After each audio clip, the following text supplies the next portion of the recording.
Il y a un an, la présidentielle du 22 février 2020 au Togo. Mesdames, Messieurs, bonjour et merci pour votre fidélité au D12 de Pyramide FM. Il y a un an, en effet, le Togo avait ses regards tournés vers sa nouvelle élection présidentielle. Et les questions de l'époque étaient comment s'assurer d'une élection apaisée, une élection juste et transparente.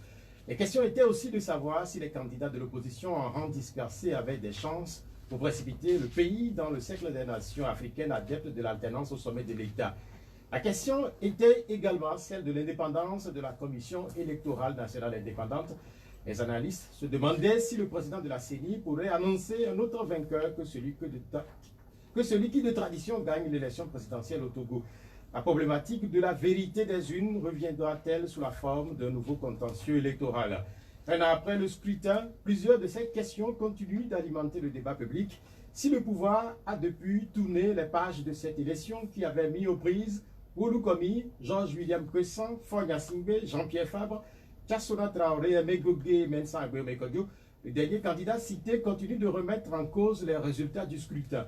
Cette semaine, la coordination internationale de la dynamique Monseigneur Kodjo a salué ce qu'elle considère comme des initiatives visant au rétablissement de la vérité des urnes entreprises par Sébastien Nadeau, député français, membre de la Commission des Affaires étrangères et président du groupe d'amitié France-Québec. Le 22 février 2020 était en réalité l'aboutissement d'un processus. Cette journée concluait en fait les soubresauts politiques portés depuis 2017 par le PNP puis par la C14. Ce pan de l'histoire mouvementée de la République a malheureusement ouvert les portes de prison à plusieurs Togolais. Combien sont-ils encore accroupis dans les prisons du pays? Sont-ils ainsi des prisonniers politiques au sens du commun des mortels? Puisque récemment, un officiel du gouvernement avait conclu qu'il n'y avait plus de prisonniers politiques au Togo, les acteurs en détention sont-ils si singuliers que ça? Le Togo, c'est aussi une nouvelle formation politique. L'Union panafricaine pour la démocratie et le changement, elle vient allonger la liste des partis engagés depuis 30 ans pour le changement au Togo. A-t-elle réussi là où des dizaines de très belles dénominations ont échoué par le passé? L'échec, c'est justement ce que ne veulent pas entendre les autorités togolaises devant la Covid-19. Elles avaient annoncé le vaccin dans un premier temps pour la fin du semestre. Elles l'auront plutôt que prévu puisque dès la semaine prochaine, déjà, les premières doses du vaccin AstraZeneca atterriront à Lomé.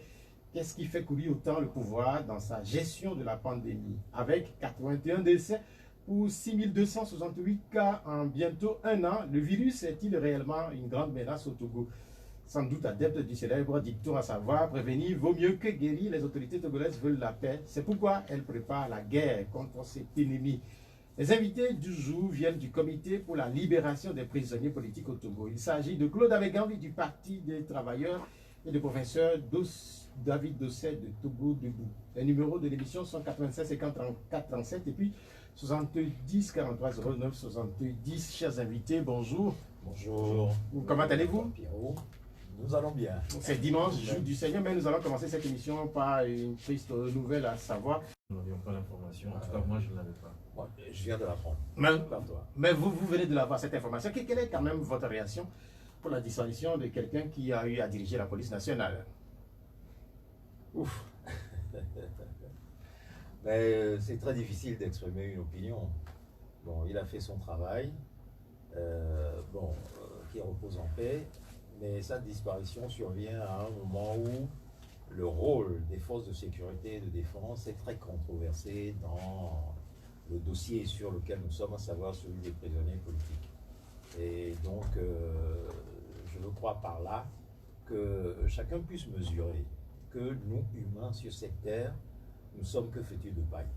Et donc, le temps de notre parcours terrestre, nous devons tout mettre en œuvre pour que nous puissions, à l'endroit de nos semblables humains, faire en sorte que l'humanité soit respectée. C'est tout ce que j'aurais à dire. Avant Kodovo, je ne sais pas si vous avez un mot à ajouter par rapport au message de Claude Abegambi. Bien sûr, sur ces paroles pleines de sagesse du grand frère Claude, nous ne pouvons que demander.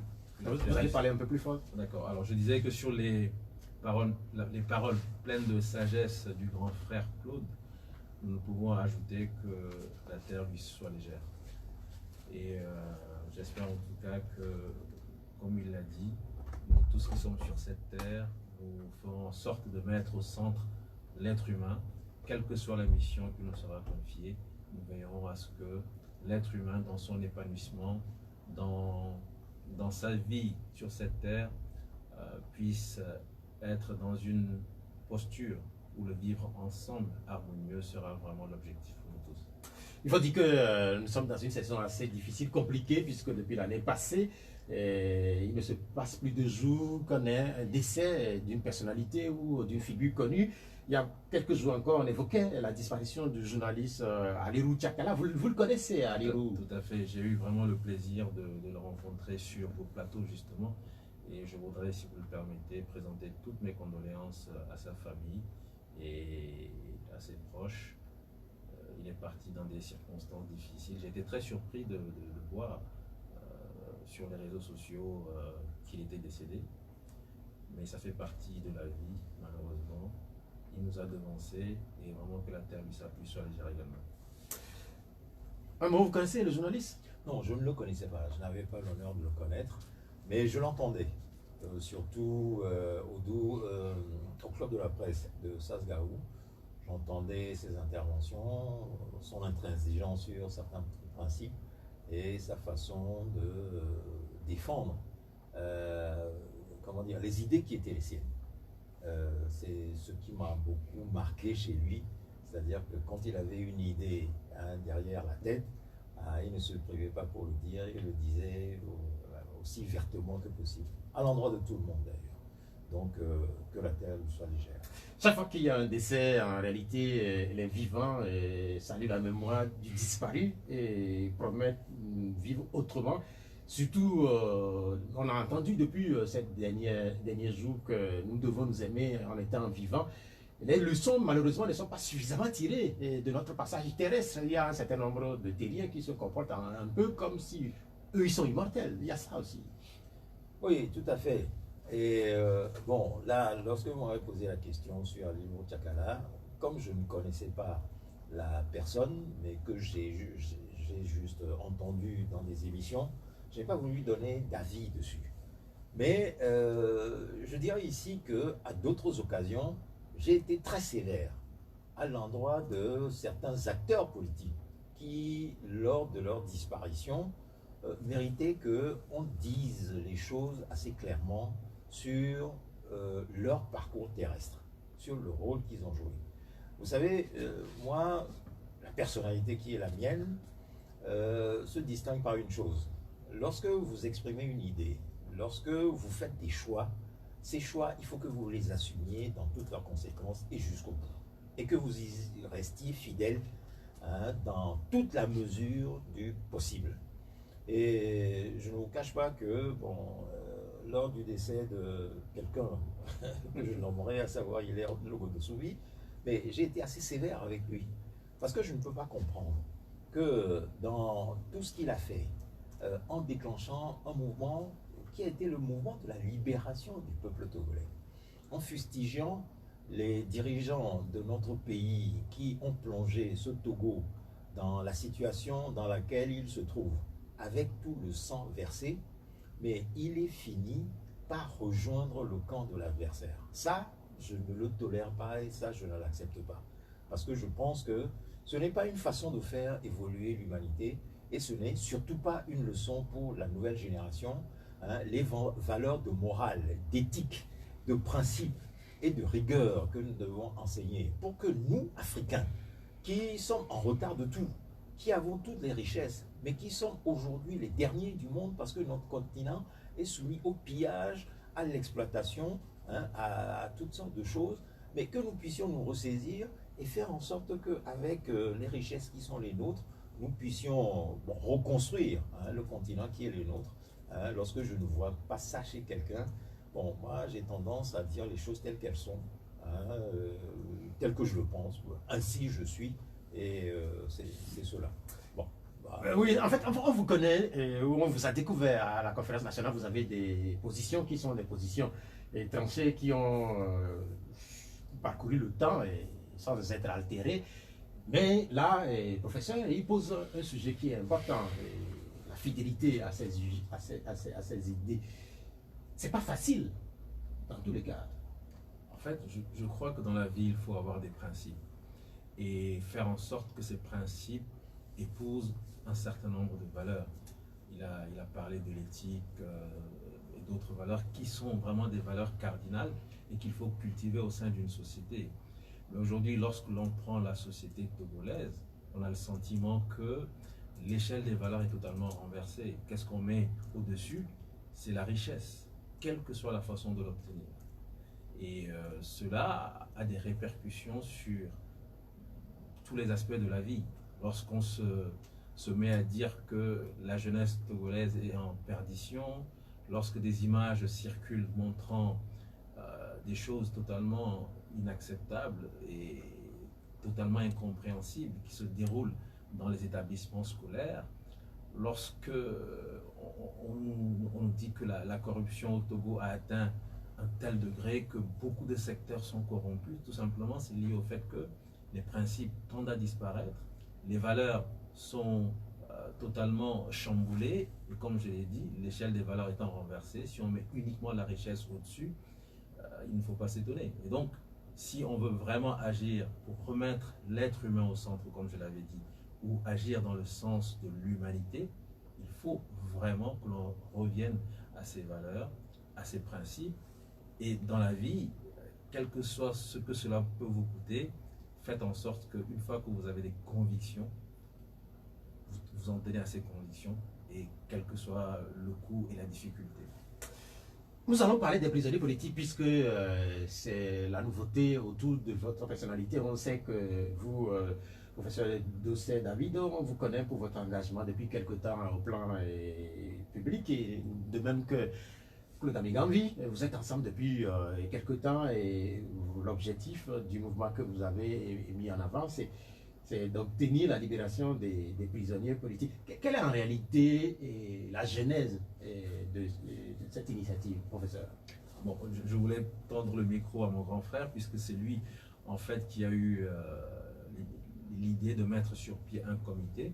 Mais puisque vous me demandez de répondre, je vais commencer, et puis bien sûr, il pourra compléter. Et donc, permettez que je recule un peu avant les arrestations de Gérard Diossou et de Madame Adjamagbo.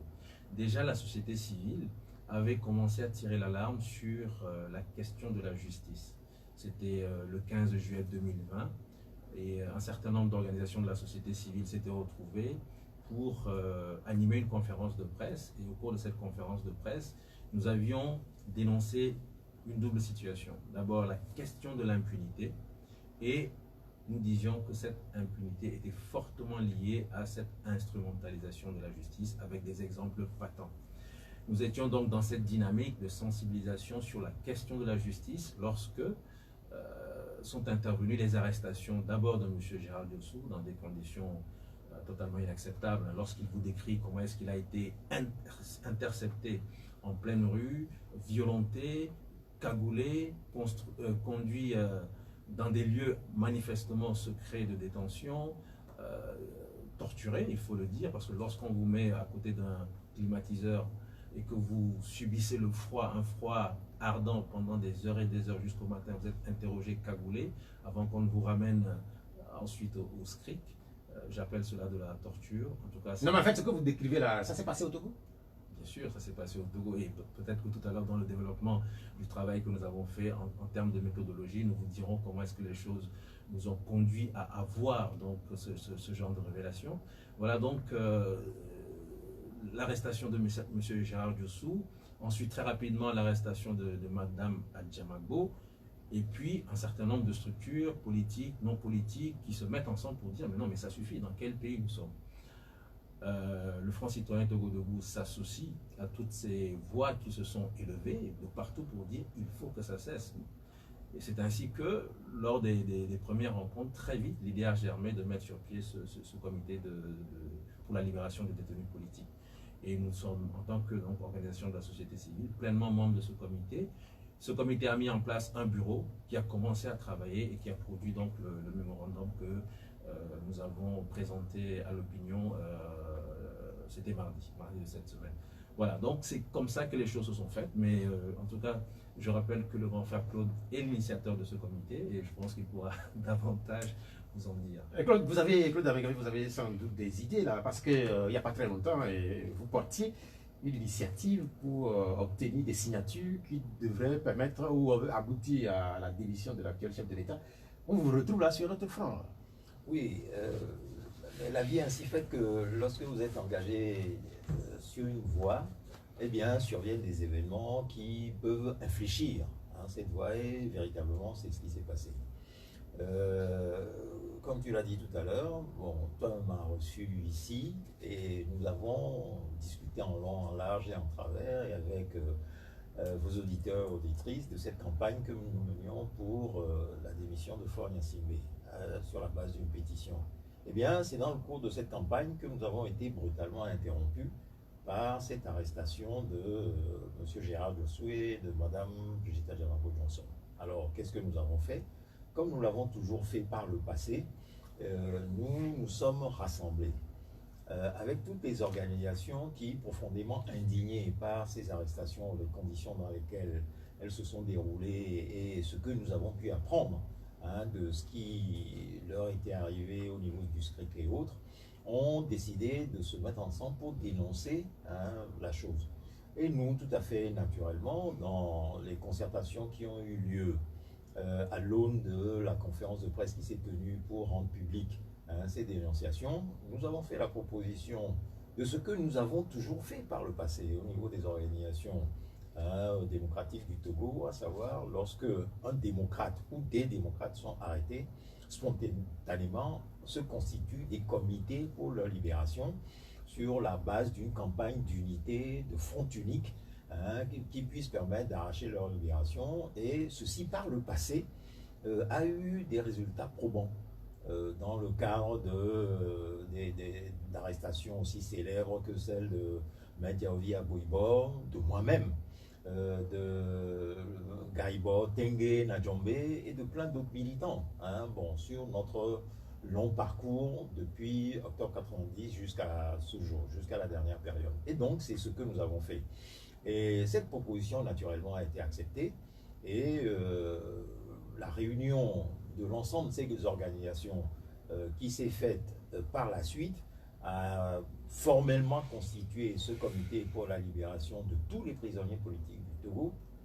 Parce que derrière les cas de Gérard Jossué et de Mme Brigitte Adjamako-Johnson, nous avions été informés de ce que plusieurs dizaines de militants croupissaient encore dans les geôles du régime togolais, étaient dans l'ignorance, enfin, oui, on ignorait leur situation, quand bien même des informations partielles en avaient été données par des articles de presse ou à travers l'activité de certaines organisations de défense des droits de l'homme, mais véritablement c'était limité. Alors, la mutualisation de nos forces, ne pouvait qu'avoir cet effet positif de démultiplier les actions que nous pouvions mener pour obtenir leur libération. Mais vous avez à un moment donné, en fait, beaucoup de voix étaient mis en avant pour dire que ces prisonniers ou ces détenus étaient laissés à leur triste sort, qu'ils étaient abandonnés. Non, non, non, on ne peut pas dire ça.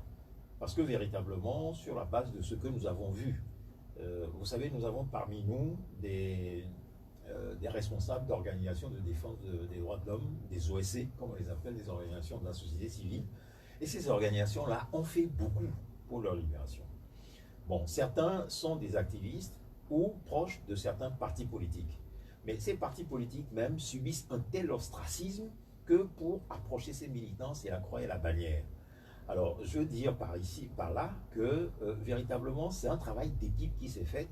Et au-delà de ce que vous avez dit tout à l'heure, à savoir de nous présenter le professeur David Dossé et moi-même comme les initiateurs de ce comité, je dois ici rendre hommage et saluer l'action de l'ensemble du bureau de 5 membres que le comité a mandaté pour faire ce travail et pour les nommer, parce que je pense qu'ils le méritent. Mais qui sont-ils, ces 5? Voilà, d'être associés à nous, puisque nos noms ont été cités, donc ils ne peuvent pas rester dans l'oubli.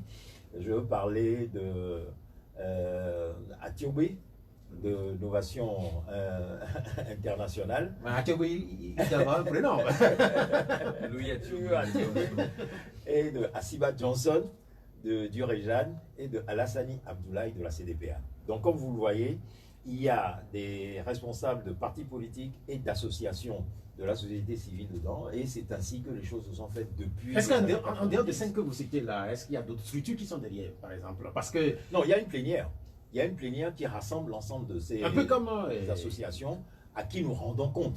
Nous avons été mandatés pour faire un travail. Et ce travail, nous l'avons fait selon, disons, une éthique et des règles données, hein, bon, pour être simplement efficace. C'est-à-dire que nous nous sommes donné le temps de recueillir les informations, de les recouper, de rencontrer les institutions et personnalités qui ont suivi la situation de ces détenus et dont nous pouvions obtenir toutes les informations sur leur situation afin d'agir à bon escient, et c'est ce que nous avons fait. Ça a pris du temps, mais bon, c'est au terme de ce travail que mardi dernier, nous avons fait cette conférence de presse pour livrer les conclusions de nos recherches et investigations. Sur les initiatives qui sont les vôtres, nous y reviendrons dans un instant, mais on a l'impression, ou on peut penser au collectif Sauvons le Togo quand on a ensemble et les associations et les partis politiques.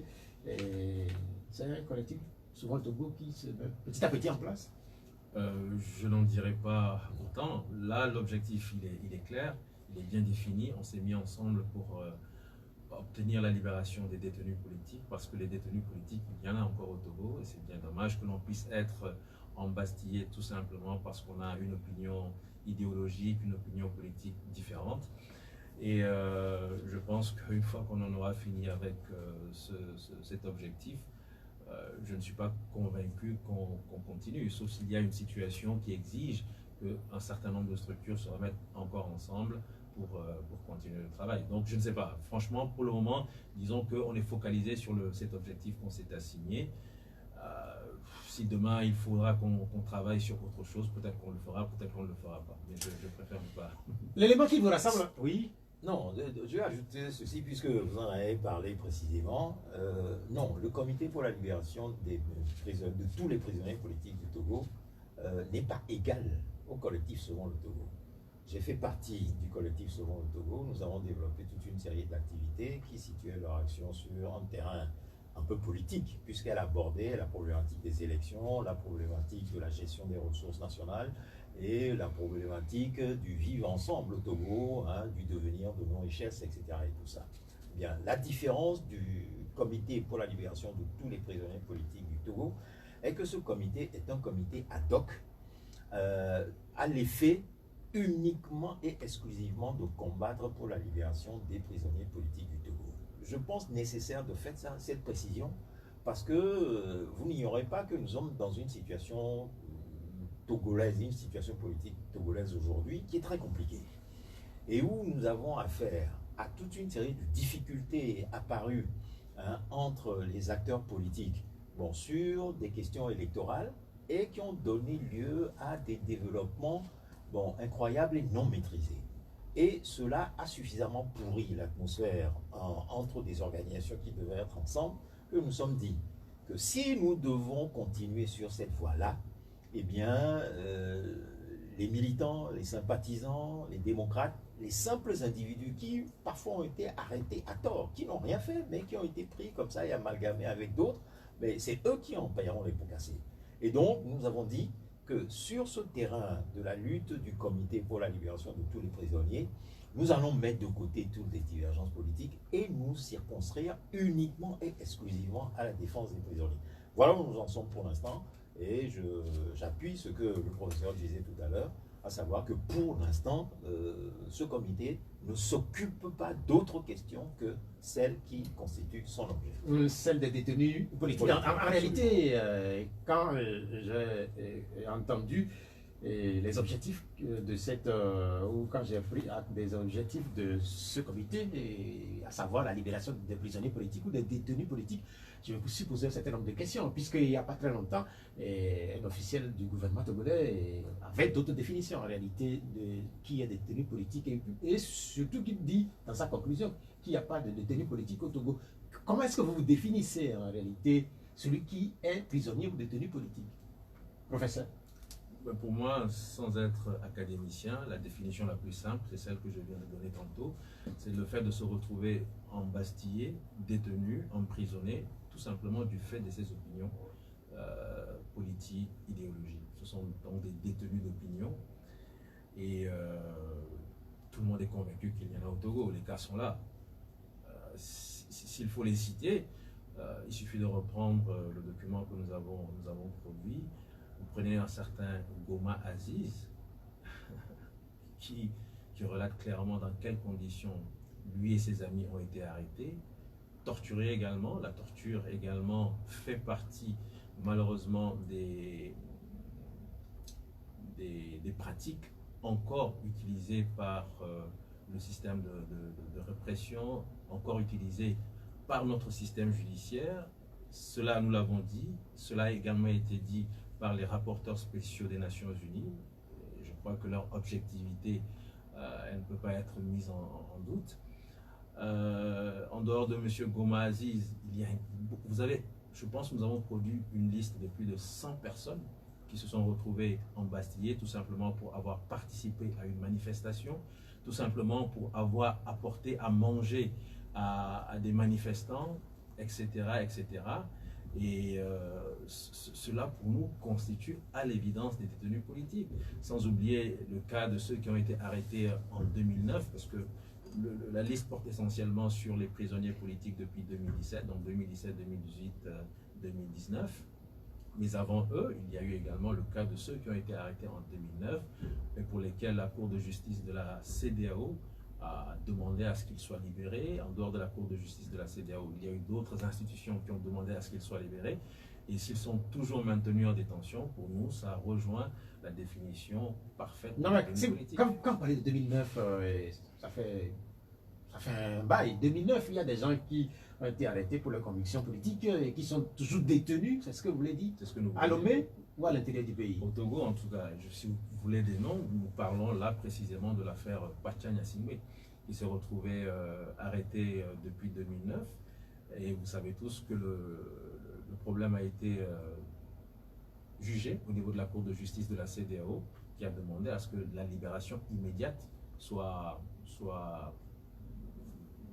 faite en fait au Togo. Et actuellement, nous avons encore 3 personnes liées à cette affaire de 2009 qui sont encore en détention.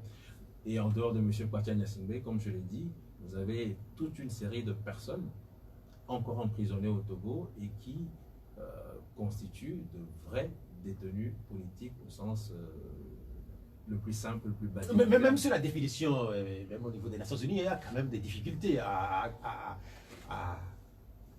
définir ou à cerner celui qui est détenu ou prisonnier politique. Parce que, par exemple, quand vous prenez ceux qui sont condamnés pour atteinte à la sécurité intérieure de l'État, et si vous les mettez dans la même catégorie que ceux qui ont marché, est-ce que vous ne faites pas une sorte d'amalgame, tout simplement là?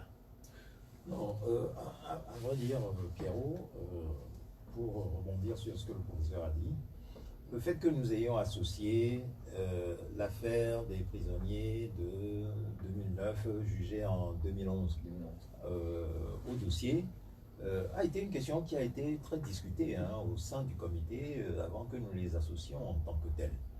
Parce que nous estimions, certains d'entre nous, que c'était une affaire qui relevait de faits politiques antérieurs au cas qui nous préoccupait, puisque au point de départ, nous avions un champ d'investigation délimité depuis 2017-2018 jusqu'à maintenant, et donc qu'il serait malséant de les comptabiliser parmi ces personnes-là, d'autant plus que l'une d'entre elles a beaucoup à voir avec les violences politiques de 2005 qui ont conduit à l'avènement de son grand frère, Faure Gnassingbé, au pouvoir.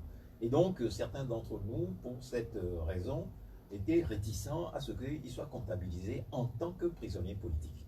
Mais le fait est que ce sont des gens qui ont été arrêtés pour des faits politiques relatifs à des questions liées à la gestion du pouvoir. Et la simple définition de détenu, de qualité de détenu politique vient du fait que toute personne qui est arrêtée ou détenue pour des faits politiques mérite d'être caractérisée hein, comme étant un prisonnier politique.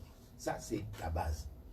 Et donc, bon, ça c'est la première raison. La deuxième raison, c'est qu'il y a des institutions judiciaires supranationales pour lesquelles l'État togolais est partie des accords hein, qui ont présidé à leur constitution, qui ont rendu des verdicts sur la base d'un procès. C'est-à-dire que l'État togolais lui-même a envoyé ses avocats hein, pour plaider dans cette affaire, et ces détenus-là également ont envoyé le leur. Au terme hein, des débats, il est ressorti que la Cour a jugé que les conditions dans lesquelles ils ont été arrêtés et détenus n'étaient pas conformes aux règles de droit et a fait injonction à l'État togolais de libérer ces personnes.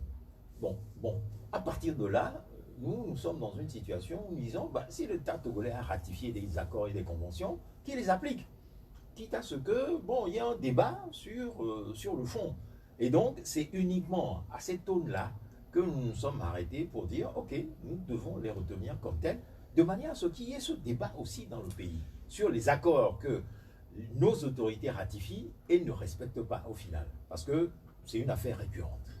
Il est clair que sur votre chemin, vous allez avoir des écueils. Et le premier, peut-être, c'est sur la compréhension que vous donnez à la terminologie détenu politique ou prisonnier politique. Puisque vous devez, si vous devez faire des plaidoyers, si vous devez mener des actions sur la thématique des détenus politiques, le pouvoir ne l'entend pas de la même façon que vous. Est-ce que là, vous ne sentez pas les difficultés déjà face à vous?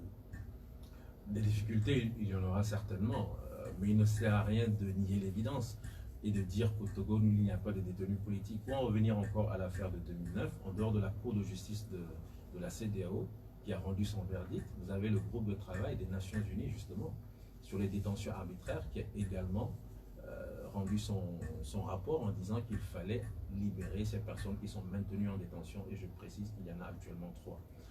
Alors, vous savez, dans la vie, il n'y a pas plus sourd que celui qui ne veut pas entendre. Et on peut nier l'évidence, mais l'évidence est ce qu'elle est.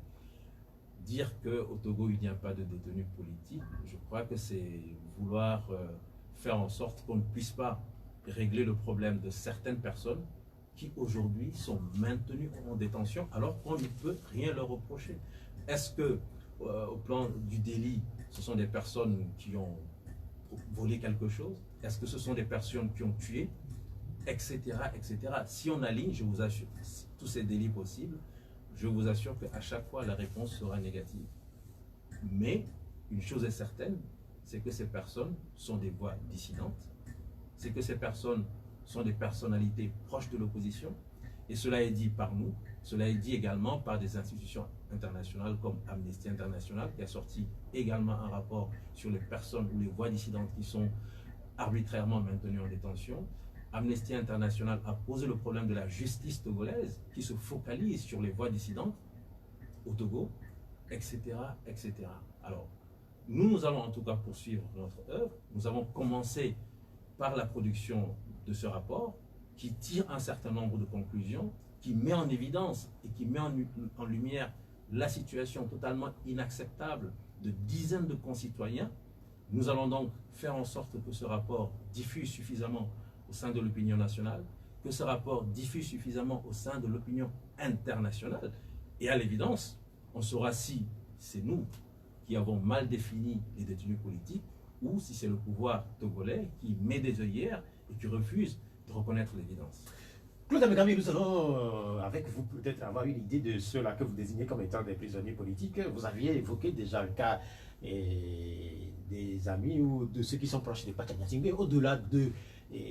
tantôt, le professeur parlait d'une centaine, des dizaines de Togolais qui croupissent en prison. Ils sont issus du PNP, de la DMK, de l'ANC, de la société civile. Ils sont issus d'où? Ils sont issus du mouvement démocratique togolais, tout simplement. Et d'autres sont des citoyens qui n'ont rien à voir avec la politique. David Dossé l'a dit tout à l'heure, il a évoqué le cas de Goma Abdoulaziz. Bon, voilà. Mais qui est-il? Un Irlandais d'origine togolaise. Bon, de nos frères togolais qui s'est expatrié en Irlande, où il s'est marié, a fondé une famille et a continué à faire du commerce avec son pays, faisant de l'import-export. Et qui était arrivé à Lomé en attendant l'arrivée du bateau qui emmenait un conteneur de marchandises qui allait arriver et qui, au cours de son séjour d'attente, s'est fait approcher par un de ses frères qui lui a demandé d'aider d'autres amis qui étaient arrivés, qui devaient être hébergés par quelqu'un que finalement ils n'ont pas trouvé parce que cette personne aurait voyagé. Et comme lui, il n'avait ni les moyens ni les locaux pour les héberger, il s'adressait à lui pour qu'il puisse aider à les héberger. Ce qu'il a fait de bonne grâce. Il pensait le faire sur un jour, cela a duré plus longtemps que prévu, et finalement l'hôte est revenu, et ces personnes sont reparties vers leur hôte et il n'en a plus entendu parler. Un jour, ce monsieur sort avec des amis, vont manger dans un restaurant, et au sortir, en étant dans une grande voie de Lomé, voilà que des véhicules les cernent, les bloquent, et des individus en sortent, en civil, se jettent sur eux et commencent à les extraire, à les matraquer, à les tabasser, des coups de poing, des coups de pied. C'est ce qu'ils ont rapporté. Oui, c'est ce qu'ils ont rapporté. Ils ont décrit ces conditions-là. Et la description de ces conditions est récurrente. C'est-à-dire qu'on la retrouve dans tous les cas d'arrestation sur lesquels nous avons eu à nous pencher, jusqu'à celui de Gérard Diossou qui s'est passé en plein jour à Lomé. Non, c'était pas en plein jour quand même. En début de soirée. Oui, mais quand même. C'était pas la nuit. Oui. Mais d'une rencontre avec des ambassadeurs. Donc, les faits se recoupent et se corroborent. Et donc, à partir de là, il y a problème. Et je dis, ce monsieur, monsieur Gouma Abdoulaziz, n'avait rien à voir avec la politique. Et il a été emmené... Vous avez suffisamment décrit les conditions. Voilà. Et donc... Ma question, c'est de savoir si, par exemple, puisque vous parlez de délits politiques, c'est vrai que des mouvements ont eu lieu dans notre pays depuis 2017. C'est pourquoi je veux savoir, est-ce que ceux-là, majoritairement, est-ce qu'ils sont des sympathisants du PNP, par exemple? Parce qu'il y avait eu l'histoire. Oui, j'en viens. Parce qu'au final, la raison pour laquelle on s'est attaqué aussi brutalement et bestialement à ce monsieur, c'est simplement parce qu'il aurait hébergé des gens qui étaient des militants venus du Ghana pour participer à une manifestation du PNP. Ce que lui ne savait pas à l'origine. Et il le découvrait quand il arrivait au SCRI, et c'est là où on lui révélait le tout. Et donc, pour tout vous dire, c'est pour des faits politiques, une manifestation, que cette arrestation est survenue. Or, que je sache, mais le droit de manifestation est garanti par la Constitution togolaise. Le droit de créer des partis politiques et que ces partis développent leurs activités sous quelque forme que ce soit, sous la forme positive ou contestataire, est quelque chose de reconnu constitutionnellement, et on ne voit pas au nom de quoi des individus peuvent être arrêtés et traités de cette façon. Mais ma question, vous ne répondez pas à ma question. Depuis, je voudrais juste savoir, ces personnalités que vous dites qu'ils sont toujours en prison, est-ce qu'ils sont sympathisants, par exemple, du PNP? Ils sont militants du PNP, de la DMK, de l'ANC? Oui, non, mais certains... C'est ce que je veux savoir. Non, mais c'est ce que c'est ce que je me force de vous expliquer. À savoir que certains d'entre eux ne sont ni des militants, ni des sympathisants de ces partis ou organisations, mais sont des gens qui, par un concours de circonstances, se sont retrouvés à aider des vrais militants et sympathisants de partis politiques, et donc ils ont été amalgamés avec le reste. Merci. Mais ce sur quoi je voudrais insister là, maintenant, c'est que, voilà, le professeur l'a dit tout à l'heure, des gens qui n'ont ni tué, ni volé, ni commis d'actes attentatoires à la loi, mais qui se trouvent confrontés à un régime où nous avons des gens qui, un régime dirigé par des gens qui, de manière patente, ont été mis en cause dans la commission de crimes très graves dans ce pays. Rappelez-vous de 2005, de 400 à 500 morts au Togo, pour que M. Faure Gnassingbé aille s'asseoir dans le fauteuil laissé vacant par le décès de son père, jusqu'à le monsieur des droits de l'homme aujourd'hui, mais qui est un monsieur qui est décrié dans les affaires de meurtre de jeunes filles, etc. Bon, il y a deux poids, deux mesures. Nous y reviendrons dans la manière dont la justice togolaise traite les affaires. Bien, merci, c'est noté. Et vous évoquez les initiatives, les démarches qui vont être les vôtres pour aboutir à la libération des ces détenus. Et vous aviez dit que vous avez produit un document. Est-ce que ça va être juste un document? Parce que si c'est pour les documents, le Togo en a suffisamment produit. Et quelle va être la prochaine étape? Oui, alors vous avez bien raison. Il ne s'agit pas simplement de tirer des conclusions et de sortir un mémorandum. Pour nous, c'est maintenant que le vrai travail commence. Parce que je l'avais dit, il va falloir que ce mémorandum voyage et qu'on le diffuse suffisamment au sein des opinions. Je dis bien des opinions parce que nous ciblons d'abord l'opinion nationale et nous sommes en train de voir comment est-ce qu'on peut simplifier ce mémorandum, même dans des langues locales, pour que les populations qui n'ont pas véritablement accès au contenu en français puissent également savoir que dans notre pays, nous avons des fils et des filles de notre pays, des citoyens qui aujourd'hui voient leurs rêves brisés. Ils sont enfermés dans des conditions totalement épouvantables. Quand vous décrivez les conditions de détention dans les prisons du Togo, je rappelle encore que les Nations Unies ont déjà produit un rapport là-dessus. C'est toujours pour dire qu'il y a des voies totalement objectives. Si jamais nous, on estime que nous avons peut-être un caractère partisan, il faut savoir que les Nations Unies ont déjà produit également un rapport sur les conditions de détention au Togo. Et donc dire à la population togolaise, voilà la vraie situation. Des gens qui n'ont pas tué, qui n'ont pas commis de délit, qui sont peut-être des voix dissidentes, qui sont peut-être proches d'opposants, se retrouvent aujourd'hui embastillés depuis plusieurs mois. Première chose. Mais nous visons également l'opinion internationale. Et quand je dis l'opinion internationale, personnellement, je fais toujours la distinction entre tout ce qui est diplomatie, chancellerie et les citoyens. Je donne un exemple. Nous sommes en train de montrer dans ce document également le fait que la justice togolaise ne joue pas son rôle. Elle est instrumentalisée. Et nous savons que l'Union européenne a fortement financé le processus de modernisation de la justice togolaise avec l'argent du contribuable européen. Nous sommes en train de discuter avec la diaspora togolaise dans tous ces pays d'Europe pour que la diaspora togolaise, avec ce mémorandum, explique aux Européens, aux citoyens, donc l'opinion vraiment basique en Europe, que votre argent a été utilisé par l'institution Union européenne pour financer la modernisation de la justice togolaise. Et voilà encore ce qui se passe dans ce pays où on pratique encore des disparitions forcées, puisque encore l'année dernière, un citoyen togolais qui vivait dans une localité au nord avait disparu. Sa famille, au bout de quelques jours, ne comprenant pas, a demandé le soutien ou l'aide d'une organisation de la société civile. Une grande organisation internationale a été saisie, qui a saisi les Nations Unies, et le rapporteur des Nations Unies, qui se penche justement sur les disparitions forcées, a écrit au gouvernement togolais, qui était dans l'obligation de répondre, et quelques jours après, un des membres de la famille reçoit un appel anonyme, annonçant que la personne disparue se retrouvait malade au cabanon du CHU Sylvanus Olympio. Donc une situation totalement incroyable, ubuesque, qui se déroule encore au XXIe siècle dans notre pays, où donc des arrestations se font encore en dehors des règles procédurales, et c'est totalement inacceptable. Nous avons parlé des gens qui étaient arrêtés avec beaucoup de violence, des gens qui disparaissent, que l'on retrouve malades en détention, mais c'est où est-ce qu'on va? Donc, première étape, veiller à ce que ce document voyage et apporte l'information vraie au niveau de toutes les strates de la société. Nous ferons également un travail de plaidoyer. Ce document, il ira également auprès des institutions nationales. Parce que ces institutions doivent également savoir ce que nous avons fait. Elles doivent avoir le document et être en mesure peut-être d'opposer, peut-être, je ne sais pas, des explications pour dire « Ah non, là, nous ne sommes pas d'accord avec vous ». Et nous sommes ouverts vraiment à la discussion, ouverts au dialogue. Ce document ira aux institutions concernées au plan national. En dehors du plaidoyer, il peut y avoir d'autres actions. Mais il souffrait qu'ici, en tout cas pour le moment, nous n'allions pas dans le développement de toutes ces actions.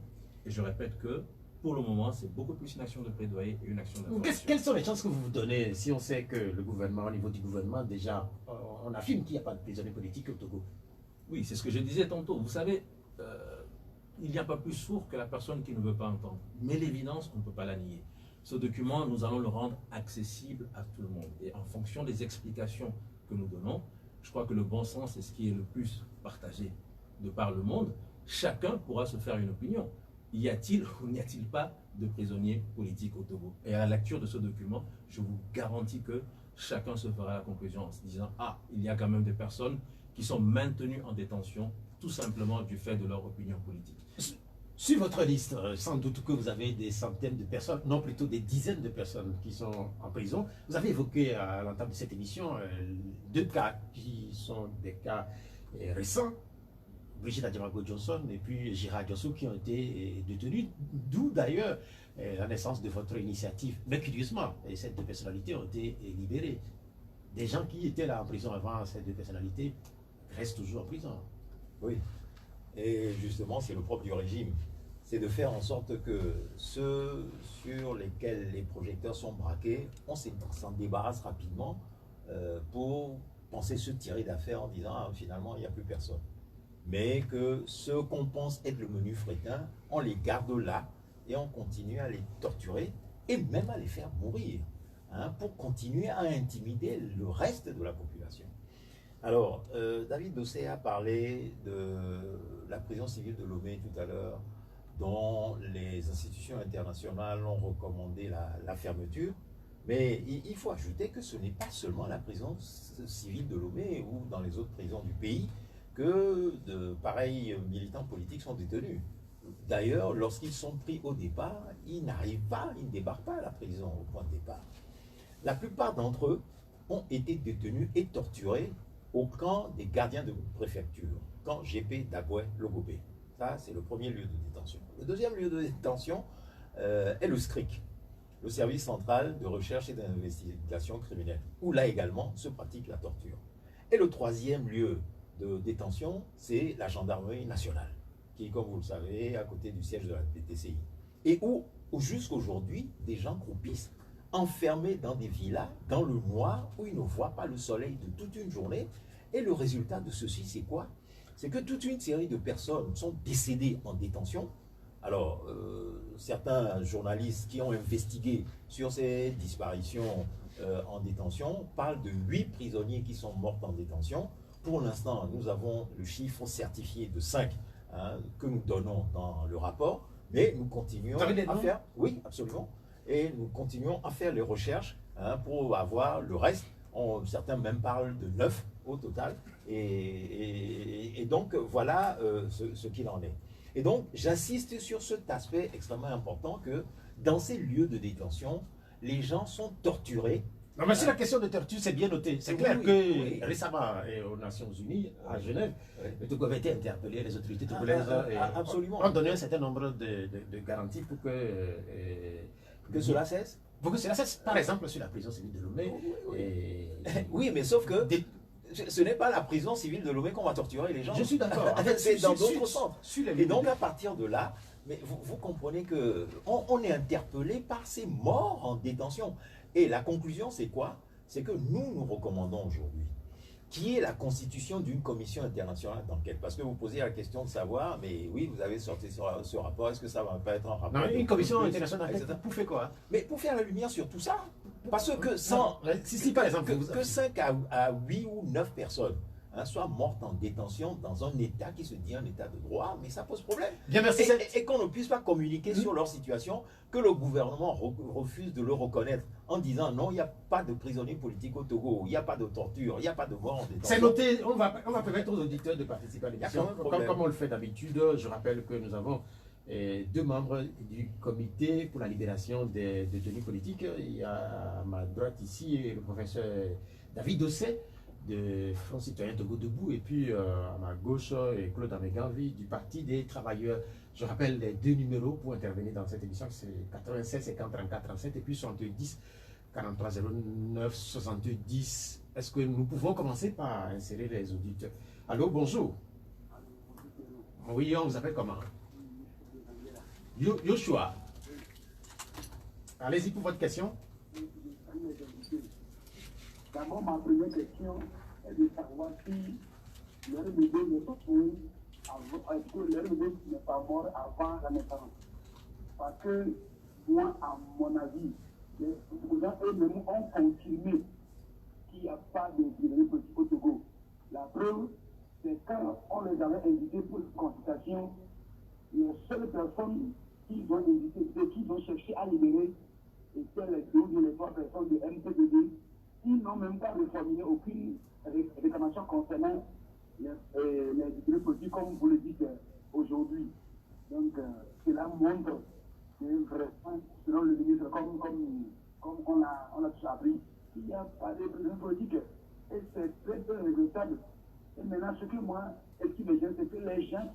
2020 ne sont plus les mêmes personnes qui réclament la libération aujourd'hui.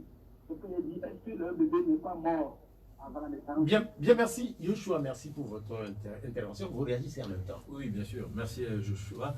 C'est vrai en fait qu'il s'inquiète un peu sur l'atteinte de notre objectif, qui est la libération de ces personnes, puisqu'il estime que ces personnes ont été plus ou moins abandonnées par des responsables politiques.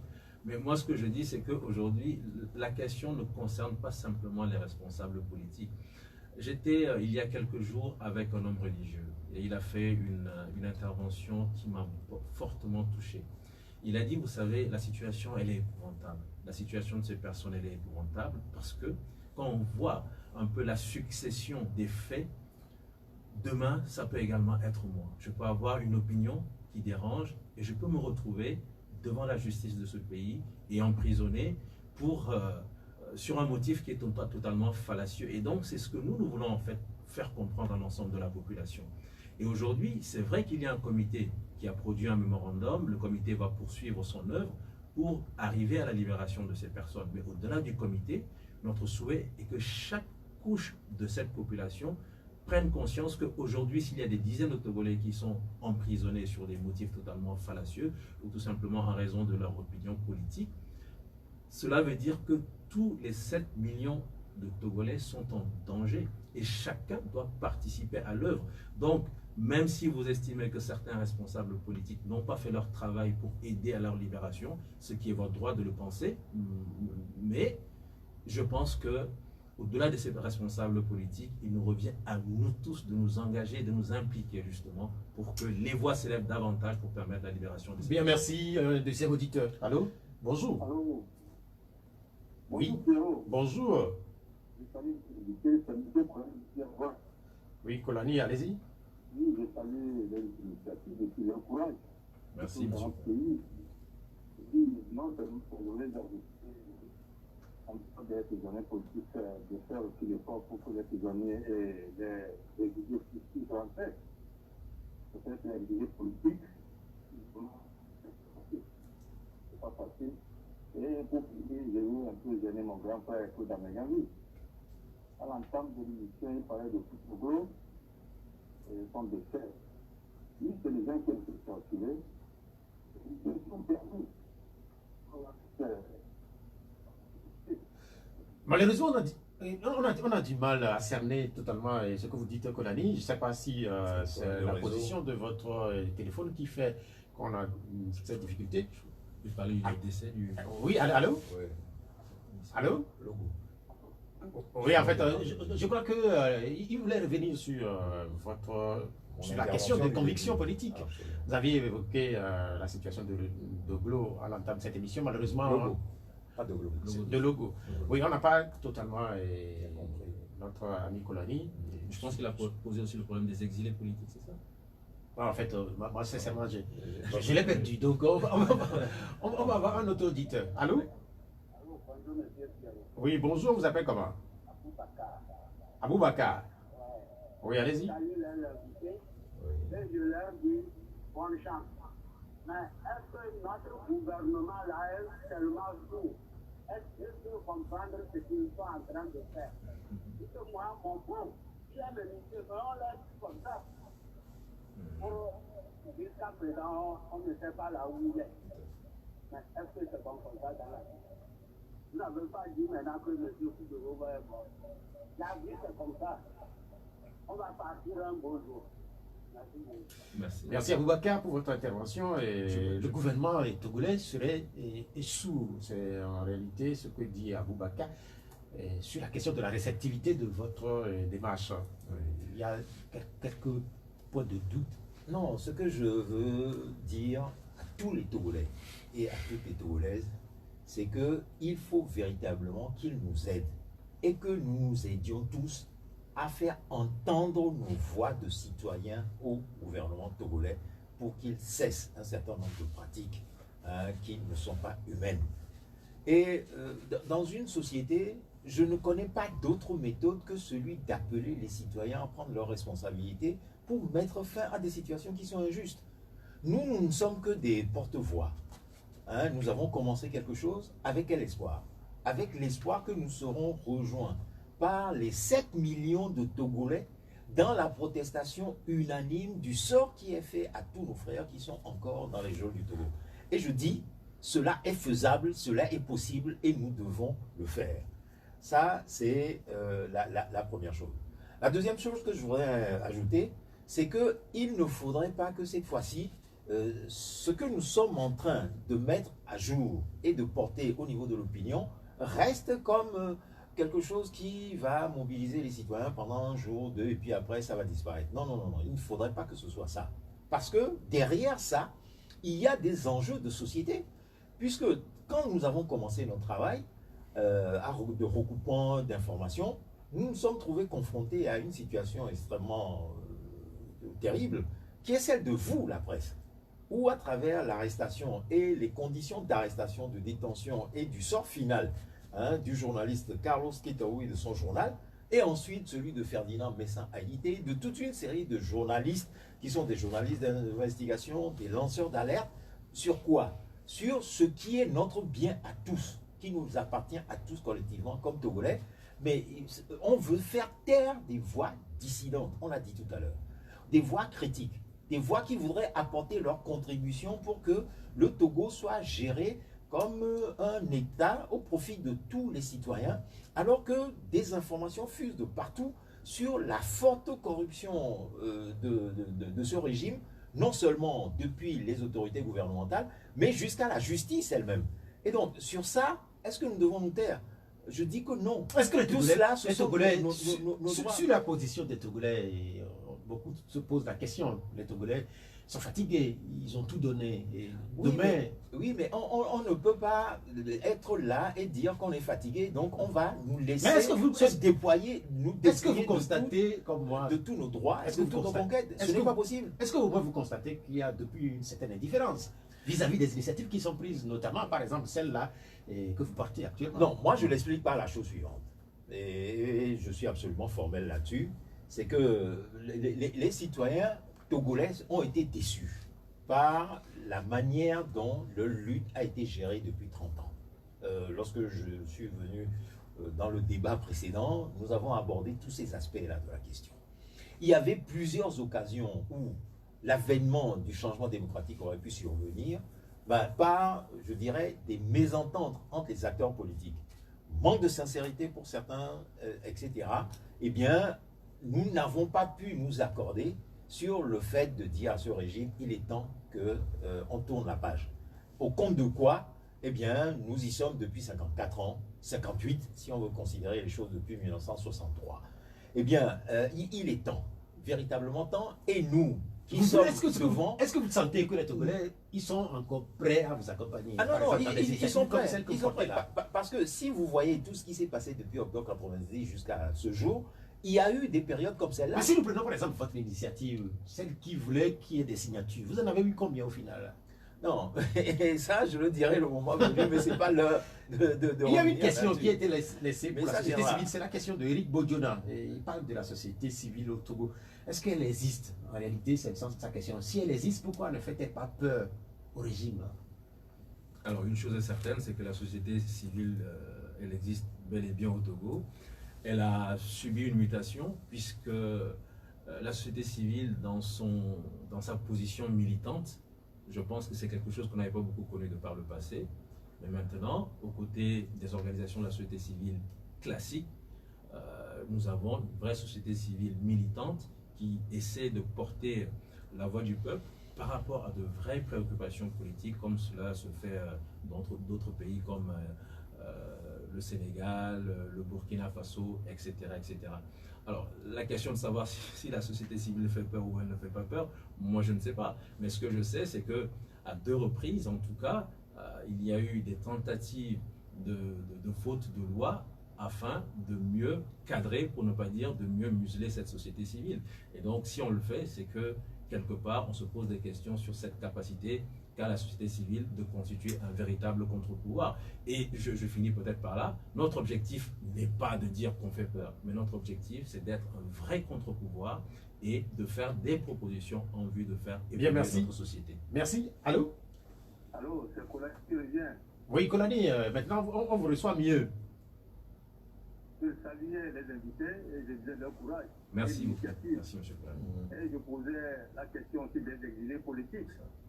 C'est pas facile aussi d'être exilé. Depuis qu'il est prisonnier, on peut les regarder, on sait qu'on les a jugés, ils ont tel temps. Mais être exilé, on ne sait pas combien de temps ils seraient là-bas. Mais ils n'ont qu'à le mettre aussi dans leurs agendas. Et à dehors de ça, je parlais aussi de mon grand frère Claude Amédagui au début, quand il parlait de l'autre là qui est décédé. Et je disais, vraiment, ce monsieur a été torturé. Aujourd'hui, si on a cette chance de nous exprimer, je pensais que ça fait partie de son œuvre. La politique, c'est quelque chose qui est dynamique, même s'il a changé de bord consort, c'est un peu sévère pour lui, il faut une tolérance. De toutes les façons, il a fait quelque chose, nous allons continuer comme il est en train de le faire. Nous n'allons pas, je ne le dis pas, hein, je ne dis pas que ce qu'il a dit c'est mauvais, tellement j'ai voulu une tolérance. Le monsieur, il a fait ce qu'il peut faire. Nous allons continuer le combat pour définitivement libérer le Togo. C'est ce qui est important. Merci beaucoup. Est-ce que vous allez inclure dans les démarches la question des exilés? J'avoue que la question n'a pas été discutée jusqu'ici. Nous, on s'est vraiment focalisé sur la situation de ces personnes qui ont aujourd'hui tout perdu. Parce que lorsqu'on se retrouve en prison, on a perdu sa liberté de se déplacer, sa liberté d'entreprendre, vraiment toutes les libertés.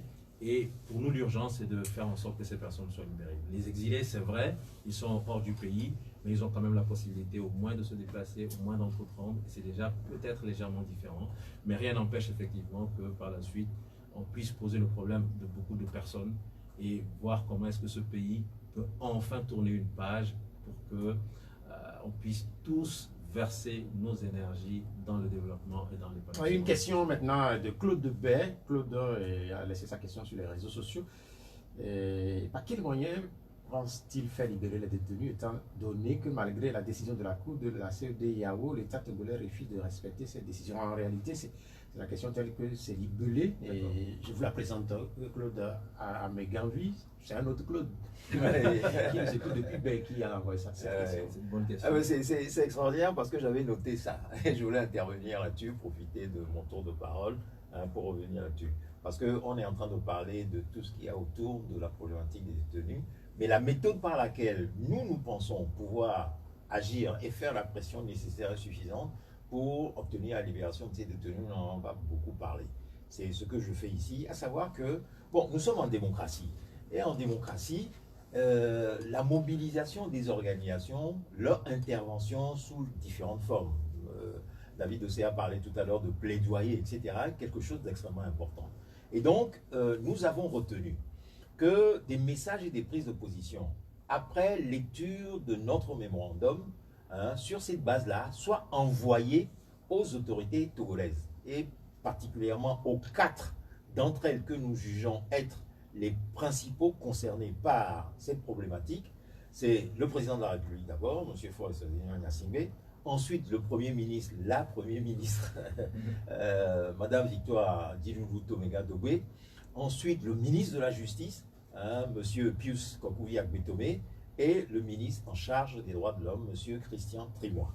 À ces 4-là, nous demandons à toutes les associations, à toutes les organisations, à tous les partis politiques d'envoyer des messages et des prises de position pour exiger d'une part la libération de tous les prisonniers, ensuite que des investigations soient faites sur les cas de mort en détention et toute une série de revendications après relatives à la constitution de la commission d'enquête pour faire la lumière sur toutes ces arrestations arbitraires, etc. Et que ceux qui ont été injustement arrêtés, torturés et tout soient indemnisés.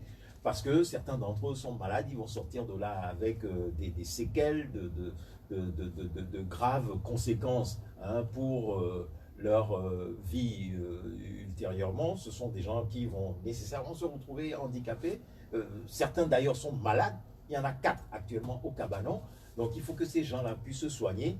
Donc comme c'est l'État qui est en faute et a permis à ses agents de les arrêter, de les torturer, il faut que l'État pourvoie à leurs besoins pour qu'ils puissent retrouver leur santé. Bien, merci, on va tourner le téléphone. Et ce pourquoi j'insiste sur ce point, en fait, c'est que comme vous êtes sur Internet, et que ce n'est pas seulement vos éditeurs et auditrices du Togo qui nous écoutent, nous lançons ce message aussi à tous nos frères qui sont dans les différents pays de diaspora pour qu'ils sensibilisent et mobilisent les organisations de leurs pays de diaspora respectifs pour faire connaître la situation du Togo et demander à ces organisations-là d'intervenir auprès des Bien, autorités togolaises. merci, c'est Parce que noté. des régimes de dictature... C'est noté pour vous, Claude Abegambi. Nous avons le téléphone. Allô? Bonjour. Oui, moi je Oui, votre nom? suis appelé. Pelé, comment vous allez? Très bien. Ok, Pelé, allez-y. Oui, je salue le plateau. Bon, je pense que le comité que les invités ont créé là, je pense que M. Christophe vraiment leur a répondu déjà. Hein, qu'il n'y a pas d'aide de pays politique, donc il ne faut pas rentrer dans mon cabinet.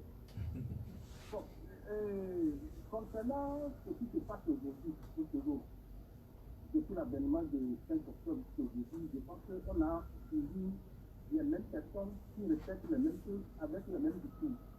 Si je prends M. Boudanagadi avec son frère Togo, M. David avec Togo Debout, tout ça là, et au final, on ne sait pas là où se trouvent ces institutions, ces comités, autres là, et puis on retombe sur autre chose et on respecte les mêmes discours. Est-ce que c'est le manque de stratégie qui n'arrive que vous n'avez pas pour atteindre l'objectif, ou bien c'est la population qui ne sort pas? Deuxième préoccupation que je vais dire est que le Claude Abegambi, lui, il n'aime pas le dialogue. Et je vais me poser la question de voir s'il peut me répondre que depuis le 13 janvier 1963, le militaire français a assassiné souvent devant l'ambassade d'Amérique. Et depuis ce jour, la France a remis quelque chose à la famille Yakindé et qu'elle n'a pas encore prêt de la récupérer. Qu'est-ce qu'on va faire? Pour M. David, qui aime le dialogue, est-ce que je vais me poser la question de me répondre un peu qu'avec le Sénat, que le gouvernement, avec les opposants, sont en train de créer, quelle est son avis là-dessus? Merci. Bien, merci. Qui veut prendre la parole? Bon, moi je veux bien la prendre. Hein. Allez-y. Non, je ne suis pas ici pour rentrer dans des polémiques politiciennes. Véritablement, si le jour où je viendrai sur un plateau pour débattre des questions politiques liées à la situation du Togo, hein, je répondrai à ces interpellations-là. Mais pour l'heure, restons sur le sujet pour lequel nous sommes là, et cela aidera à faire avancer les choses. Parce que, bon... Non, mais en fait, ce qu'il dit n'est pas dénué de bon sens. Non, non, non, Je peux peut-être. non, pas du tout. Mais Mais on vous connaît sur la scène politique depuis bien longtemps. Non, mais, tout à fait. Bon, maintenant, on me connaît sur la scène politique. Et alors? Oui, hein, Et donc, lorsque j'apprends que mes frères togolais sont arrêtés, sont torturés en prison, sont assassinés, etc., parce que je suis sur la scène politique depuis longtemps, je ne peux pas faire quelque chose. Non, c'est la question de l'auditeur. Oui, il faut le comprendre. Non, mais je sais bien, mais qu'est-ce qu'il veut qu'on fasse? Tout à fait. Qu'est-ce qu'il veut qu'on fasse? Je me permets à chaque jour suffisant? Est-ce que c'est moi qui suis responsable de la situation? Le professeur, j'essaie de faire. Le professeur veut. J'essaie de faire ce que moi je peux. Lui aussi, je pense qu'il essaie de faire ce qu'il peut à son niveau. Bon, pour l'instant, nous n'y sommes pas arrivés, mais à qui la faute? Donc, nous devons remettre autant que faire se peut le métier, hein, l'ouvrage sur le métier, jusqu'à ce que nous arrivions à obtenir satisfaction. Alors, mais est-ce que que vous comprenez au moins le sentiment des Togolais? Oui. Et moi, je ne suis pas Togolais? En fait, est-ce que vous ne pensez pas que je ressens la même frustration que eux tous? Est-ce que par rapport à tous les acteurs politiques, vous-même Pierrot, vous savez comment je suis sévère par rapport à eux? Est-ce que je me tais sur leur responsabilité dans la situation? David de Sey. Oui, je pense quand même qu'il y a deux éléments importants dans son intervention, surtout la première partie de son intervention. Est-ce qu'on a l'impression que c'est un éternel recommencement et est-ce que ça sert à quelque chose, d'autant que le ministre a dit qu'il n'a pas de détenus politiques, donc la porte nous est fermée. Je voudrais d'abord dire une chose, c'est que il faut peut-être saluer le courage des personnes qui n'abandonnent pas, qui se disent « j'ai essayé une fois, je suis tombé, je me suis relevé, j'ai essayé encore, je suis tombé, mais je continue de me relever, je continue d'essayer. » Parce que ceux qui essayent auraient très bien pu se dire « j'ai échoué, j'abandonne et tant pis pour le pays ». Et donc je prierai M. Pelé de reconnaître peut-être le courage de ceux qui sont restés fidèles à leurs principes, comme mon grand frère Claude, comme d'autres personnes, et ça c'est quelque chose qu'il faut saluer. La première chose. La deuxième chose, c'est que aujourd'hui nous avons des citoyens togolais qui n'ont rien fait, en tout cas pas d'actes délictueux, et qui sont enfermés. Faut-il dire, on a essayé, ça n'a pas marché, tant pis pour eux, parce que si M. Pelé était à leur place, M. Pelé, je vous assure que nous avons reçu une lettre envoyée par ces personnes qui sont en détention, et ça nous a fait frémir. Ces personnes ont besoin qu'on s'occupe de leur situation et c'est ce que nous essayons de faire. Et nous espérons qu'au-delà de ce comité, il y aura des citoyens comme vous, M. Pelé, il y aura des voix encore plus autorisées pour porter très haut la demande de libération par rapport à ces détenus. Et ensuite, il faut comprendre une chose, c'est que la pression des opinions peut permettre d'avoir un résultat. Tout à l'heure, dans l'émission, on nous a demandé, mais Mme Adjamagbo a été libérée, M. Djossou a été libéré. Nous savons tous très bien que c'est parce qu'il y a eu une pression derrière et ces personnalités ont la chance d'avoir suffisamment de lumière braquée sur la situation et c'est ça qui a obligé l'État togolais qui dit qu'il n'y a pas de détenus politiques à procéder à la libération de ces personnes qui étaient des détenus politiques. Et je pèse mes mots. Pourquoi est-ce que je le dis? Nous avons fait, même avant la constitution de ce comité, en tant qu'organisation de la société civile, nous étions en train de faire le tour de certains nombres de chancelleries, d'un certain nombre d'institutions pour poser le problème de la justice togolaise. Et nous en sommes naturellement arrivés à discuter justement des cas de Mme Adjamagbo et de M. Djossou. Et les institutions, en tout cas les personnalités que nous avons rencontrées, ont été claires. Il n'y a aucune preuve, je répète, hein, il n'y a aucune preuve avancée par le gouvernement togolais quant à l'implication de Mme Adjamagbo et de M. Djossou dans cette histoire d'atteinte à la sécurité intérieure. Je dis bien, ils nous ont dit clairement, nous avons demandé à voir les preuves. Le gouvernement était dans l'incapacité de nous présenter les preuves. Donc ça veut dire que dans ce pays, on peut vous arrêter, vous mettre en prison, inventer n'importe quelle accusation fallacieuse, mais si vous n'avez pas la chance qu'il y ait suffisamment de pression pour qu'on vous libère, si vous n'avez pas la chance d'être une personnalité, vous allez croupir en prison. La deuxième partie de la question, la deuxième partie de la question, bon, je ne sais pas si j'aime les dialogues, mais une chose est certaine, c'est que moi je suis convaincu que quels que soient les cas, il faut quand même pouvoir discuter pour essayer de trouver un terrain d'entente. Mais quand on discute dans la sincérité. Quand on décide de s'accorder sur un aspect de la question, on fait en sorte de respecter sa parole donnée. Donc, par rapport à ce comité qui a été mis en place, sincèrement, si ce comité peut permettre d'avancer et de sortir des décisions qui vont permettre au Togo de sortir de cette situation totalement délétère, moi j'applaudirai les deux mains. Claude Abegam, lui, il a été désigné comme quelqu'un qui n'aime pas le dialogue. Et vous savez, si vous devez évoquer la situation des détenus politiques, ça doit être en partie aussi avec le ministre Christian Trimon des droits de l'homme au Togo. Il y a une question qui est laissée par Mohamed Mahdi, qui nous regarde du côté de la Tanzanie. Il dit, qu'est-ce que le Togo peut espérer? Est-ce que le Togo peut espérer une amélioration de la situation des droits de l'homme avec le ministre Christian Trimon à ce poste? Non, mais ça, c'est la pression qui le déterminera. Et comme David Dossé l'a dit tout à l'heure, si nous arrivons à créer la pression intérieure et extérieure suffisante, les autorités togolaises changeront de position. Absolument. Moi, je sais que tout ce qui se fait pour l'instant est une posture, parce qu'en face, il n'y a pas eu justement cette détermination et cette convergence des actions pour les forcer à répondre. Et sur un plan global, je dirais quoi? C'est que dans l'histoire de l'humanité et des sociétés, on peut assister au cours de certaines années à des blocages de situation où rien ne bouge pendant des années, des années, des années. Et puis un jour, il suffit d'un petit déclic et puis tout bascule, les choses changent. Pourquoi? Parce que justement, il y a eu la prise de conscience collective de ce que les choses ne vont pas. Parce que ces personnes qui sont en détention, bien, nous sortons leur cas aujourd'hui. Mais est-ce que vous croyez que les gens au Togo ne savent pas qu'on arrête des gens de manière arbitraire, qu'on torture dans des centres de détention au Togo? Bon, les gens le savent. Et donc, à partir de là, il peut arriver un moment où cette prise de conscience collective se matérialise et contraigne les autorités à libérer. Même dans les cas individuels pour lesquels on a obtenu des libérations. Qu'est-ce qui s'est passé? C'est parce que l'opinion s'est mobilisée, aussi bien au niveau national et extérieur. Vous l'avez suffisamment dit. Absolument. Merci beaucoup. Donc, mais j'insiste sur un point, c'est que ce qui arrive à ceux qui sont en prison là aujourd'hui peut arriver à tout le monde. Donc que personne ne se dise, moi je suis à l'abri, donc tout ça là c'est loin de moi. Je disais tantôt que notre ami Mathilde Bakate nous regardait depuis la Tanzanie. En réalité c'est depuis l'Ouganda. Nous avons une autre question qui est laissée par un Togolais qui est ingénieur, et qui nous regarde depuis le Brésil. Je vais lire sa question. Permettez-moi de vous demander, est-ce qu'il y a encore de la place dans les prisons togolaises et la surcharge dans les prisons, qui prend en charge la question de la crise de surpopulation dans ces prisons? Et ça avait même fait l'objet d'un rapport des Nations Unies qui avait clairement demandé à ce que déjà la prison civile de Lomé soit fermée parce qu'on était à plus de, je crois si mes souvenirs sont bons, à plus de 180% en termes de surpopulation Carcérale. Voilà, carcérale. Donc effectivement c'est un problème sérieux. Je sais qu'il y a des organisations de défense des droits de l'homme, des ODDH, qui sont fortement focalisées sur la question.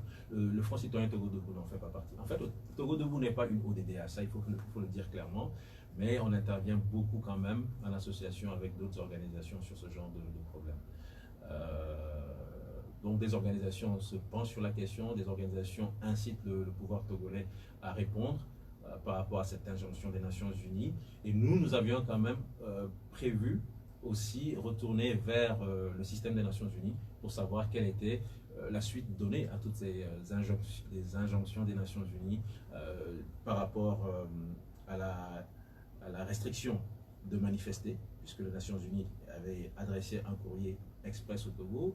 Par rapport à cette surpopulation carcérale, les Nations Unies avaient demandé au Togo de fermer la prison civile de Lomé. Nous allons bien savoir s'il y a eu des discussions et quelles sont les suites apportées à ces discussions. Vous savez très bien que les autorités togolaises étaient favorables à la démolition de la prison civile de Lomé. Mais on attend toujours. C'est clair que le processus sans doute prendra du temps, puisqu'il faut beaucoup d'argent pour avoir une prison moderne, surtout. Sans commentaire. Pierrot, tu as parlé de démolition ou... Non, mais en fait, s'il faut fermer la prison, il faudrait la démolir. C'est clair que le bâtiment ne répond plus aux normes. Non, mais moi je pense que démolir la prison civile de Lomé sera une erreur. Pourquoi? Parce que ce bâtiment... En tout cas, nous n'ouvrons pas la parenthèse. Non, c'est un ancien fort esclavagiste. Ok, il faut fermer la prison. Il faut fermer la prison et en faire un musée. Un musée. Ok, ça c'est une belle proposition. Sans doute que les autorités esclavagistes et les gens partaient de là-bas pour aller directement à la mer, se faire embarquer sur les bateaux négriers vers les Amériques. On en apprend tous les jours. Oui, c'est clair. Et il y a des études qui ont été faites par la mairie de Lomé là-dessus. Il y a la question de Robert Hénodier. C'est vrai que vous avez longuement répondu à la question, mais puisqu'il insiste, il est du côté d'Andy de Gomé. Et il dit pourquoi est-ce que le pouvoir de Lomé nie l'existence des prisonniers politiques? Est-ce que vous le savez? Je ne sais pas, mais aucun pouvoir n'aime dire que j'ai maintenu en détention des gens tout simplement parce qu'ils ont des opinions politiques divergentes. Personne n'aime le dire. Et donc, nous savons tous que le Togo, malheureusement, n'est pas un exemple de démocratie, pour ne pas dire autre chose. Et donc, pour se donner bonne image, on dit, écoutez, au Togo, il n'y a pas de prisonniers politiques. Mais nous voulons démontrer le contraire. Nous sommes convaincus d'y être parvenus. Le mémorandum, il démontre clairement par A plus B qu'au Togo, il y a des gens qui sont maintenus en détention, tout simplement, du fait de leur opinion idéologique. Demain, ça va faire 1 an que les Togolais s'étaient rendus aux urnes. Vous vous rappelez? Oui, bien sûr. 1 an déjà, et que le temps passe très, très vite. Et il y a un certain nombre de questions que j'ai rappelées dans l'introduction qui avaient été posées au moment de cette émission. Certaines de ces questions restent d'actualité et certains Togolais continuent par se demander si la vérité des urnes avait été servie au sorti de cette élection. Qu'est-ce que vous voulez dire au moment où nous nous apprêtons à observer le premier anniversaire ou l'an 1 de cette élection qui a eu lieu au Togo? Claude Abegavi. Beaucoup de problèmes. Bon, d'abord, moi je vous dirais franchement, cette élection, je n'y ai pas participé. Pour quelle raison? Parce que je pensais que les conditions n'étaient pas réunies pour qu'elle soit transparente, indépendante et démocratique. Et ce qui s'est passé après nous a malheureusement donné raison. Bon, pour autant, certains ont jugé nécessaire de jouer le jeu. Bon, je ne leur reproche pas, c'est leur choix. Parce que nous sommes en démocratie, hein. Nos opinions divergentes, nous n'obligeons pas les uns et les autres à s'y ranger nécessairement. Et vous verrez que ce n'est pas parce que nous avons cette position-là que nous ne pouvons pas nous retrouver ensemble avec des militants comme ceux de la DMK, qui ont participé à cette élection dans un comité pour obtenir la libération de prisonniers anciens et de leurs prisonniers, qui étaient Madame Djamango Johnson et M. Gérard Diossou. Donc, je dirais tout simplement que ce n'est qu'un épisode de plus dans la longue histoire des mascarades électorales au Togo. Et je crois que simplement le temps est venu pour qu'on estime qu'il est temps de tourner ces pages-là.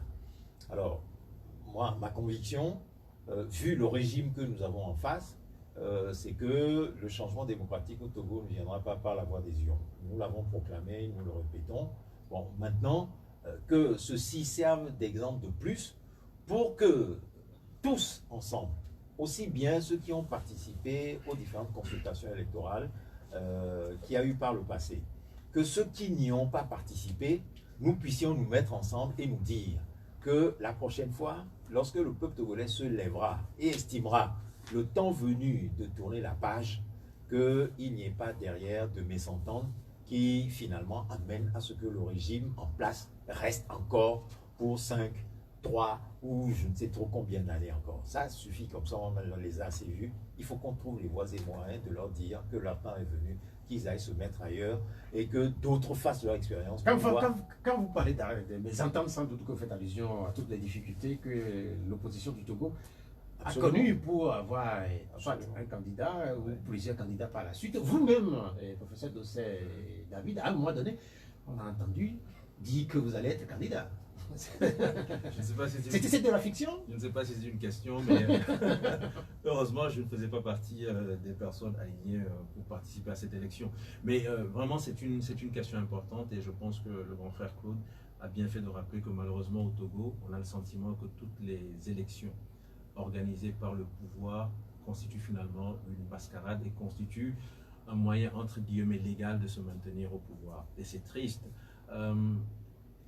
Il va falloir qu'on tourne la page à un moment donné, parce que sinon, si on ne croit plus aux élections dans une société, je pense que c'est extrêmement grave pour les enfants de ce pays. Aujourd'hui, nous sommes sortis de cette élection présidentielle et le Front citoyen Togo Debout a fait un travail qui a démontré que malheureusement, il y a eu beaucoup de failles, beaucoup d'insuffisances. Nous avons par exemple dans notre document, dans notre rapport, démontré qu'il y avait des procès-verbaux qui portaient déjà les signatures des représentants des partis politiques, alors qu'on n'avait même pas encore inscrit les résultats de chaque candidat. Ce qui est extrêmement grave, c'est-à-dire qu'on vous donne un papier blanc-seing et on vous permet de mettre finalement après tout ce que vous voulez comme chiffre. Nous avons également démontré, et nous avons mis l'image dans le rapport, que surtout dans les casernes, nous avions plus de pratiquement 50% de vote par dérogation. C'est ce qui est faramineux. Ça veut dire que, surtout dans les casernes, donc je me répète, le contrôle n'est pas assez suffisant pour permettre d'avoir une certitude par rapport à ces votes par dérogation. On peut donc penser que des gens ont pu voter une fois, 2 fois, 3 fois en disant je viens voter par dérogation, et c'est extrêmement grave. C'est juste 2 exemples que je choisis pour dire que cette élection de 2020, malheureusement, c'était une grosse mascarade, pour ne pas dire une vraie pourriture, et ça met le discrédit sur tous les résultats que la CENI a pu annoncer. Est-ce que nous allons continuer comme ça? Je ne le pense pas. Si nous voulons que ce pays, enfin, se mette sur les rails du développement, il va falloir que, on a évoqué la question du dialogue, que le dialogue revienne là-dessus, ou dans d'autres instances, qu'on puisse discuter sur la problématique de la question électorale au Togo. Et quand on vous écoute, à un moment donné, on peut se poser la question de savoir si le Togo est condamné, puisque ce que vous dites déjà au lendemain de la présidentielle de 1998, ou encore en 2003 ou en 2005, par exemple, c'était les mêmes postures qu'un certain nombre d'acteurs politiques togolais avaient portées. Est-ce que le Togo est condamné en avant que ce type d'élection, avec par la suite des contestations? Le Togo est condamné à trouver une solution. Moi, ça, j'en suis convaincu. C'est peut-être pour ça que je demeure encore dans cette lutte, en me disant que, quelle que soit la difficulté, le fait que nous n'avons pas la force militaire, nous n'avons pas les moyens financiers, mais quelle que soit la difficulté, il faut continuer de marteler le même message. Cette situation dessert le pays. Le fait qu'il y ait cette oligarchie qui se dise, cette oligarchie militaro-civile, qui se dise, ce pays nous permet, à nous qui sommes cette minorité, de nous enrichir, il faut que ça demeure comme ça. Quelle quel que soit le cas, un jour, ça finira par changer. Il vaut mieux que ça change. Maintenant, avec le bon vouloir de ceux qui sont à la tête de ce pays, plutôt que le changement n'intervienne sous une autre forme. Parce que si le changement intervient sous une autre forme, il risque d'y avoir des grincements dedans. Claude Abekabi, vous réclamez la parole. Je sais que vous ne participez pas aux élections. Non, c'est pas la question. Moi, je voudrais dire une chose pour rebondir sur l'intervention de David. Très simplement, analysons objectivement la situation du Togo. Ce régime en place sait très bien que s'il organise des élections avec un minimum de transparence, il perd le pouvoir. Il sera sanctionné, c'est clair. Et donc, à la racine, voilà la raison pour laquelle il ne veut pas organiser des élections libres, transparentes et démocratiques répondant aux critères internationaux. Mais plus avant, je dirais qu'on parle d'oligarchie militaro-civile au Togo, etc. et tout ça. Oui, mais très bien, mais sauf que ce n'est pas seulement le Togo qui est en cause, parce que derrière eux, il y a toute une machine africaine, internationale, et y compris au niveau des puissances européennes, et même y compris l'ancienne tutrice colonisatrice du pays, n'est pas sans rapport avec la manière dont les choses se passent sur le terrain. Bon, hier, je recevais une vidéo qui m'a été envoyée, qui circule actuellement sur les réseaux sociaux, et qui fait état de ce que, en France, l'équipe qui est au pouvoir, bon, dans la perspective de la prochaine élection présidentielle, se pose le problème de savoir où est-ce qu'elle va trouver de l'argent pour financer sa campagne, alors que la pandémie du coronavirus a asséché les budgets de tous les États et toutes les sources de revenus. Et donc, malheureusement, c'est vers nos pays d'Afrique exsangues, affamés, etc., vers lesquels on va se tourner pour que les chefs d'État abondent au fond de campagne du candidat Macron.